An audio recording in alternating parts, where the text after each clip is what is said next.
What's up, everyone? It's your boy, Stephen McCoy, and you are listening to Spoken in Session. Today's special guest is a reality TV queen, mother of King of the South rapper Lil Scrappy, cast member of Love and Hip Hop ATL, and she's here to talk to us about her newfound love in music and more.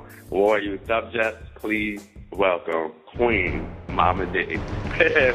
Mama D, how are you? Good morning. I'm fine. How are you? I'm great.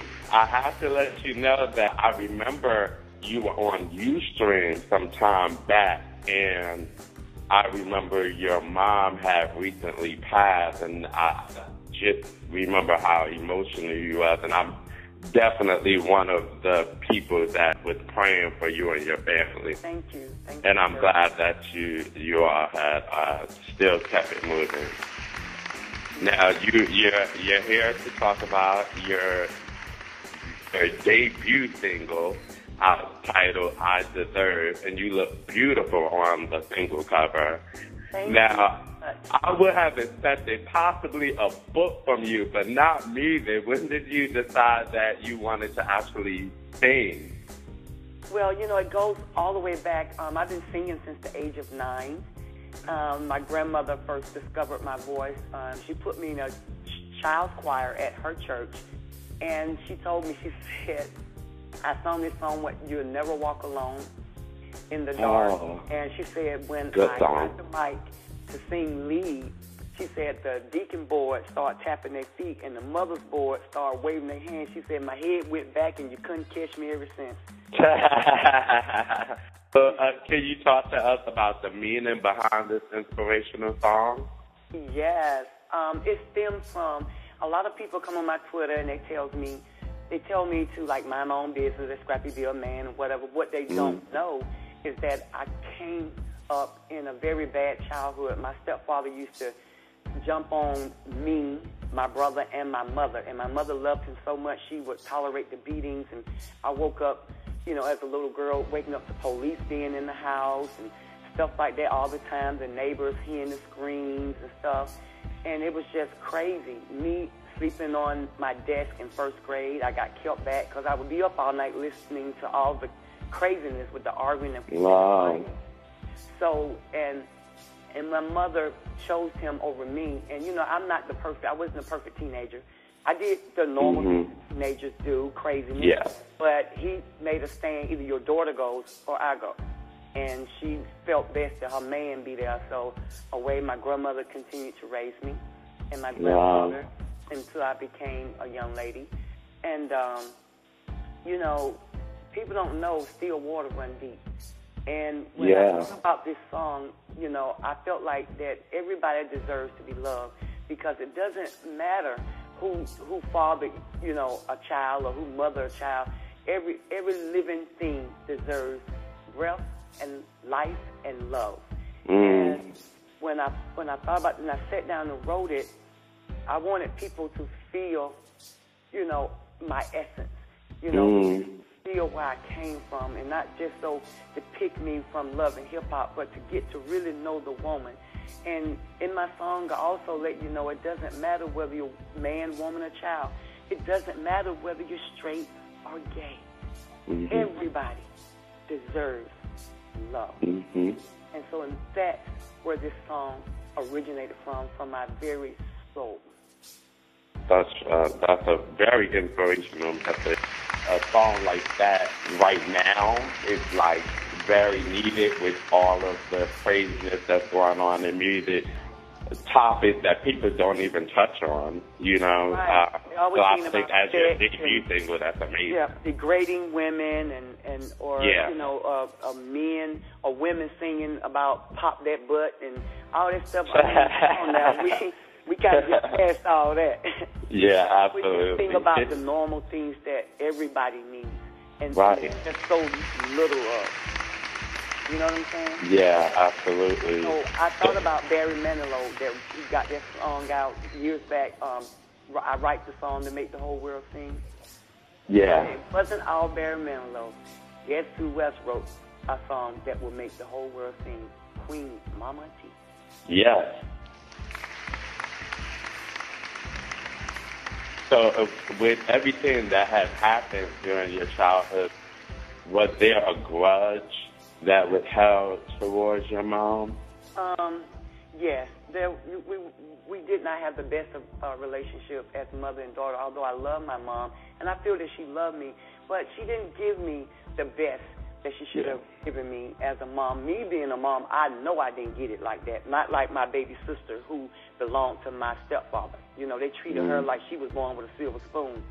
And, you know, and when my mother died, she disinherited me. And I got the letter from my baby sister, was given to my daughter, and my daughter handed the letter to me. And we'll be finishing up shooting my video to go with the song. And it shows, in the video, it has a funeral home scene. And it's very emotional, but very real. I just thank you so much for sharing that story with us, with everyone, you know, because there are a lot of people that's going through that. You haven't spoken about it before, and I'm sure there's so many people that are not speaking about it right now. And it's actually very understandable now why you're so overprotective of Scrappy. By the way, has he been very supportive of you becoming a music artist? Yes, and like I said before, I've been singing in nightclubs, and when he was a little boy, I was singing in nightclubs here in Atlanta. As a matter of fact, Casual Cal Dupree used to be my manager years ago. And I started singing in nightclubs at 19. I told them I was 21. So I was having Mama D, leave it up to Mama D to let you know that she's 21 when she's 19.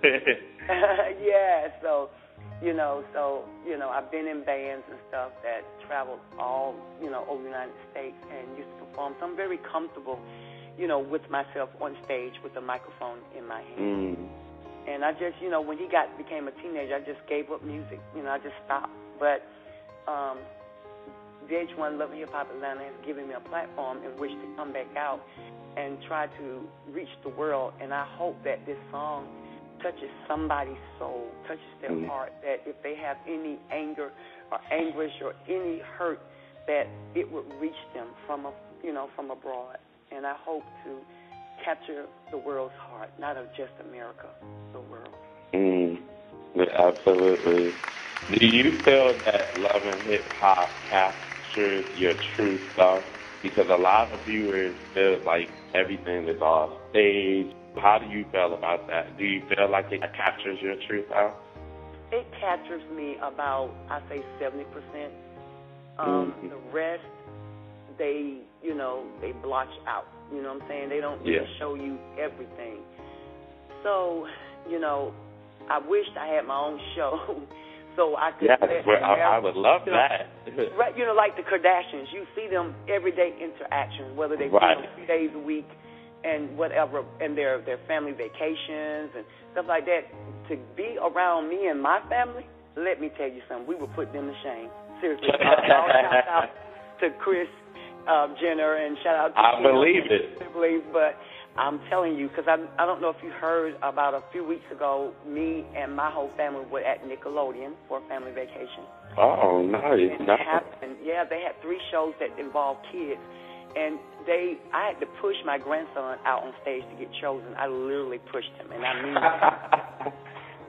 And they were like a ratio of 100% Caucasian kids and maybe 70% black kids, and they never would choose black kids. And the lady came up to me, she said, we've been here at Nickelodeon Resort for 2 days before y'all arrived, and they've been having shows like this. The black kids were like, they pick me, and they just pick all over them. So me and Scrappy thought we'd speak out, and it went to TMZ, but you can't. I'm glad. Black America, that only white kids are fit for Nickelodeon. You don't do that. Right. If you're gonna pick 5 Caucasian kids, pick 3 Absolutely. black kids. Don't do that, because you're telling them they're not worthy of Nickelodeon, and then Nickelodeon, they let them speak, and they're like, no, it's not, but we got it on film. We got proof how y'all were choosing. So don't speak too fast, Nickelodeon. You need to tell your 3 young ladies that go out on stage with those microphones to be very conscientious about the way they choose. Right.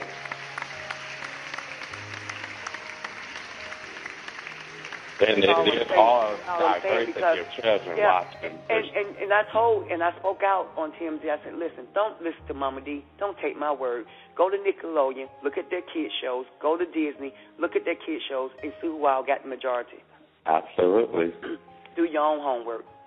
Absolutely. I'm glad that you get an A for learning. Yeah, come back to me the next day. Do your own homework, and you come back to me the next day on Twitter and tell me, do you deserve an A for notification?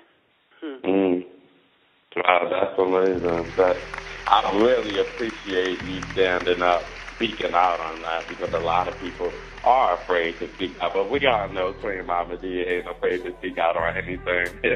No, I'm not.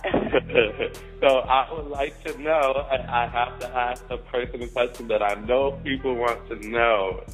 Are you dating? No, not right now.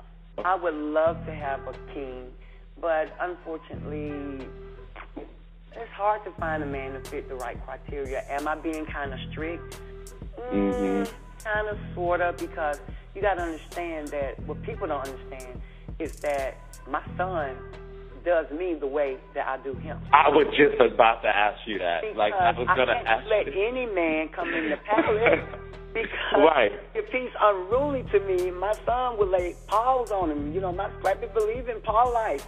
So I have to be very careful because he don't brag about his mama. Right. So, you know, it's kind of crazy. So it's a dynamic for sure. Yeah. Feel that right man stand up and, and be the man to me that he should be.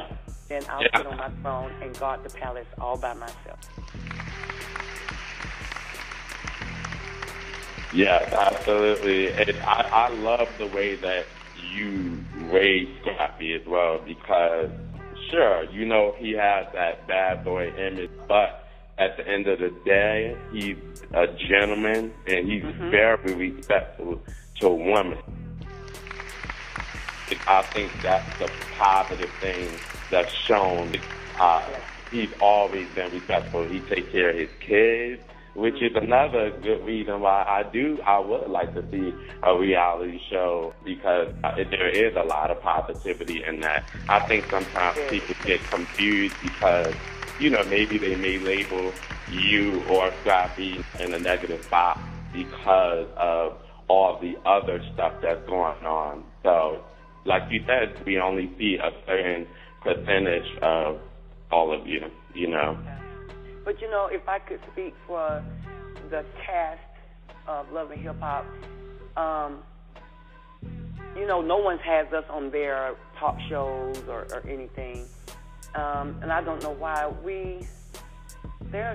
I'm the oldest cast, so when I say this, they are beautiful people. They are not perfect. Unfortunately, a couple of them get out of hand and situations, tempers flare, and it's not seen in the best light. But they are beautiful people.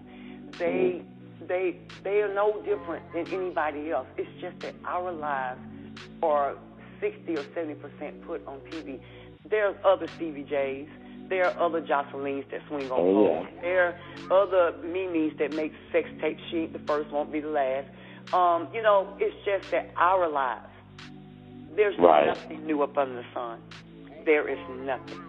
Nothing new. Nothing. I'm not the only mama that'll get in the street and fight over her kids. Oh, I know my mama will. Exactly. So when people come into my Twitter or my Instagram, that's my house. I own that.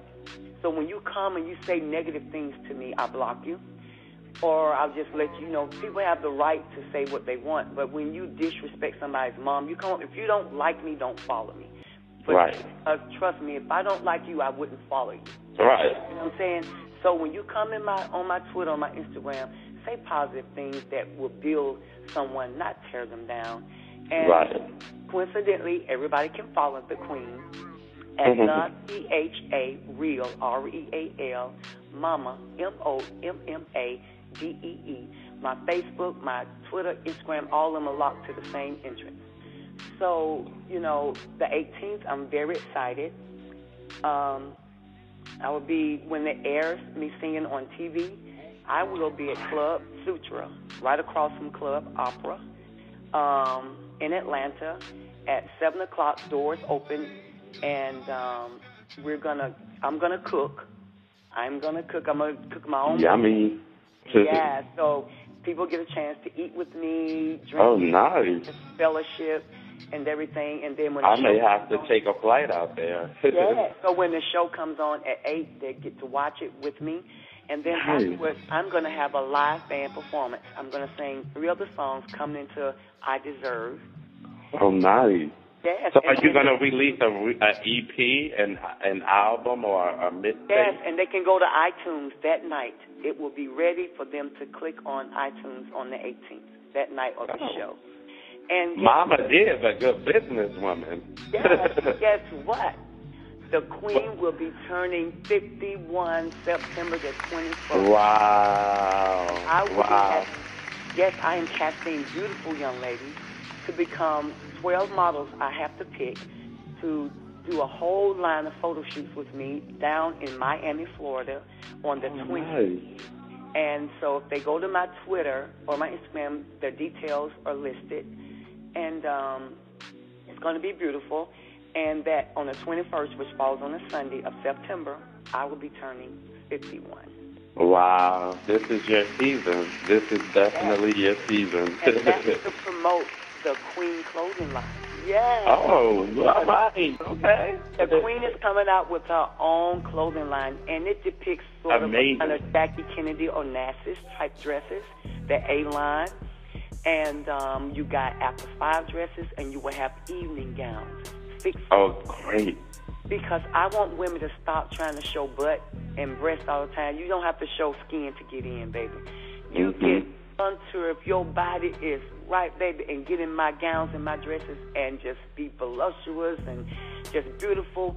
And I want women to feel good. I want to bring back the days of ye and nay. You got these young ladies, they don't know. A long time ago, we used to wear slips up on our dresses.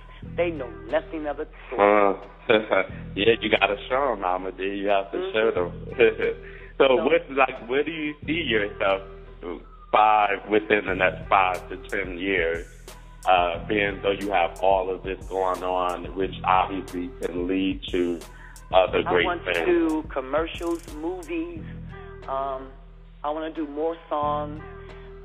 Just everything. You know, the Queen, she just doesn't, just sit on a throne and create one miracle. Just keep reinventing myself. Right. You know, if you notice, every season, new sayings come out on my scenes.